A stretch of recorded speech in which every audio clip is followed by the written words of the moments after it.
मतलब इसका अच्छा लगता है फागुन फागुन फागुन का महीना आ गया है। हाँ। तो उस पे आप लोग होली गीत सुनिए, बहुत ही प्यारा सा होली गीत है।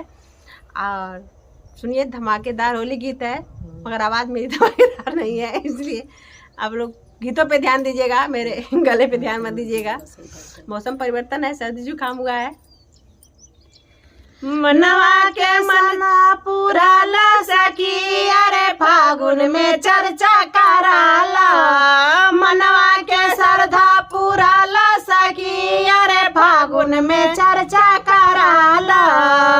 पहला चर्चा मंदिर में करैबा, पहला चर्चा मंदिर में करैया।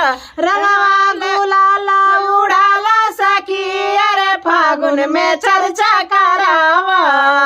रंगवा गुलाला उड़ावा सखी, अरे फागुन में चर्चा कराला। मनवा के श्रद्धा पुराला सखी, अरे फागुन में चर्चा कराला। मनवा के श्रद्धा पुराला सखी, अरे फागुन में रंगवा उड़ाला। दूसरा चर्चा घर में करैया, दूसरा चर्चा घर में करैये, घर में करैये हो, घर में करैये, घर में करैये हो, घर में करैये। घरवा में आसन लगावा सखी, घरवा में आसन लगावा सखी, अरे फागुन में चर्चा करावा।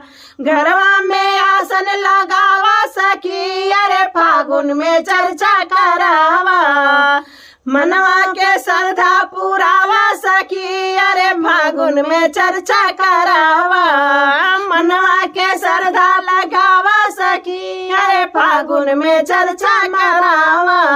तीसरा चर्चा आंगन करई है, तीसरा चर्चा आंगन करई है, आंगन करई है हो, आंगन करई है, आंगन करई है हो, आंगन करई है। शिवाजी के चरणा धोवावा सखी, अरे फागुन में चर्चा कराला। शिव जी के चरणा धोवाला सखी, अरे फागुन में चर्चा कराला। अरे मनवा के श्रद्धा पुराला सखी, अरे फागुन में चर्चा कराला। मनवा के श्रद्धा पुराला सखी, अरे फागुन में चर्चा कराला। चौथी चर्चा दुआरे करैबा, चौथी चर्चा दुआरे करैबा, दुआरे करैबा, दुआरे करैबा, दुआरे करैबा, दुआरे करै। शिव जी के भगवा लगाला सखी, अरे फागुन में चर्चा कराला। शिव जी के भगवा लगाला सखी, अरे फागुन में चर्चा कराला। पचवा चर्चा टोला करैबा, पचवा चर्चा टोला में करैबा, टोला में करैबा हो, टोला में करैबा, टोला में करैबा हो, टोला में करै। टोला के श्रद्धा पुरा दा सखी, फागुन में चर्चा कराला। टोला के श्रद्धा पुरावा सखी, अरे फागुन में चर्चा कराला। टोला के श्रद्धा पुरावा सखी, अरे फागुन में चर्चा कराला। मनवा के श्रद्धा पुरावा सखी, अरे फागुन में चर्चा कराला। मनवा के श्रद्धा पुरावा सखी, अरे फागुन में चर्चा कराला।